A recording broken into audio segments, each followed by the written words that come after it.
अबू आझमी असेल, प्रशांत कोरटकर असेल, राहुल सोलापूरकर असेल, या सगळ्या एकाच नाण्याच्या बाजू आहे. अबू आझमीला विरोध केला, परंतु प्रशांत कोरटकर आणि राहुल सोलापूरकरला सत्ताधारी पक्षाचे लोक समर्थन देतात का, हा प्रश्न आमचा होता. कारण अबू आझमीवर कारवाई करावी तशी राहुल सोलापूरकरवर कारवाई झाली पाहिजे, प्रशांत कोरटकरवर कारवाई झाली पाहिजे. पण प्रशांत कोरटकरला संरक्षण कोण देतं, राहुल सोलापूरकरला कोण संरक्षण देतं, तर हे सरकार देतं, महायुती सरकार देतं.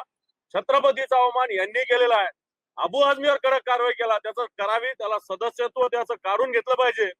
तसंच प्रशांत कोरटकर आणि राहुल सोलापूरकरवर सुद्धा कारवाई झाली पाहिजे. परंतु सरकारने या राहुल सोलापूरकर आणि प्रशांत कोरटकर विषयी कोणती भूमिका व्यक्त केली नाही.